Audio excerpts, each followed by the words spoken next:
এতিয়া মোক কিছুমান যুৱক যুৱতীয়ে সুধি থাকে, ছাৰ ৰিজাল্ট কেতিয়া দিব, ছাৰ পৰীক্ষাৰ ফলাফল কেতিয়া দিব। মই মনতে ভাবোঁ যে আজি যদি অসমত কংগ্ৰেছ চৰকাৰ থাকিলহেঁতেন, ৰাকেশ পালৰ দৰে APSCৰ চেয়াৰমেন থাকিলেহেঁতেন, কোন তাৰিখে ADRE ৰিজাল্ট দিব, অসম পুলিচৰ কোনদিনা ৰিজাল্ট দিব, OMR চিট কেতিয়া দেখা পাম, এইবিলাকৰ উত্তৰ এটাই থাকিলহেঁতেন যে যিদিনাখনে আমাৰ টকা পইচাৰ লেনদেন সম্পূৰ্ণ হ'ব সিদিনাখনে আমি ৰিজাল্ট দিম।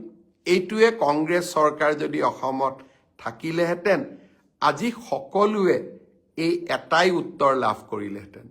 আপোনালোকে যেতিয়া মোক প্ৰশ্ন কৰে, মই যিহেতু কংগ্ৰেছ চৰকাৰৰ দিনতো এই গোটেই পৰিৱেশবিলাক দেখা পাইছিলোঁ, মোৰ মাজে মাজে মনত হাঁহিও উঠে আৰু মাজে মাজে মই চিন্তাও কৰোঁ যে আজিও যদি অসমত কংগ্ৰেছ চৰকাৰ থাকিলেহেঁতেন এই প্ৰশ্নবোৰ কোনোবাই কৰিলেহেঁতেন।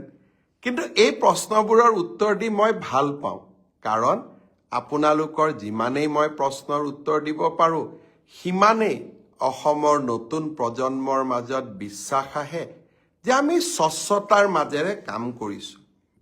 এতিয়া মোক কিছুমান যুৱক যুৱতীয়ে সুধি থাকে, ছাৰ ৰিজাল্ট কেতিয়া দিব, ছাৰ পৰীক্ষাৰ ফলাফল কেতিয়া দিব। মই মনতে ভাবোঁ যে আজি যদি অসমত কংগ্ৰেছ চৰকাৰ থাকিলহেঁতেন, ৰাকেশ পালৰ দৰে APSCৰ চেয়াৰমেন থাকিলেহেঁতেন, কোন তাৰিখে ADRE ৰিজাল্ট দিব, অসম পুলিচৰ কোনদিনা ৰিজাল্ট দিব, OMR চিট কেতিয়া দেখা পাম, এইবিলাকৰ উত্তৰ এটাই থাকিলহেঁতেন যে যিদিনাখনে আমাৰ টকা পইচাৰ লেনদেন সম্পূৰ্ণ হ'ব সিদিনাখনে আমি ৰিজাল্ট দিম। এইটোৱে কংগ্ৰেছ চৰকাৰ যদি অসমত থাকিলেহেঁতেন আজি সকলোৱে এই এটাই উত্তৰ লাভ কৰিলেহেঁতেন।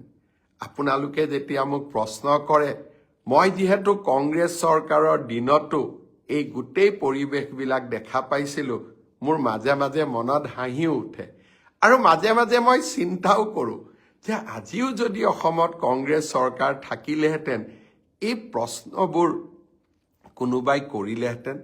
কিন্তু এই প্ৰশ্নবোৰৰ উত্তৰ দি মই ভাল পাওঁ, কাৰণ আপোনালোকৰ যিমানেই মই প্ৰশ্নৰ উত্তৰ দিব পাৰোঁ সিমানেই অসমৰ নতুন প্ৰজন্মৰ মাজত।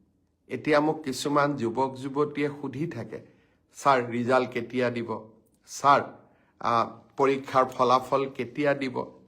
মই মনতে ভাবোঁ যে আজি যদি অসমত কংগ্ৰেছ চৰকাৰ থাকিলহেঁতেন, ৰাকেশ পালৰ দৰে APSCৰ চেয়াৰমেন থাকিলেহেঁতেন, কোন তাৰিখে ADRE ৰিজাল্ট দিব, অসম পুলিচৰ কোনদিনা ৰিজাল্ট দিব, OMR চিট কেতিয়া দেখা পাম, এইবিলাকৰ উত্তৰ এটাই থাকিলহেঁতেন যে যিদিনাখনে আমাৰ টকা পইচাৰ লেনদেন সম্পূৰ্ণ হ'ব সিদিনাখনে আমি ৰিজাল্ট দিম।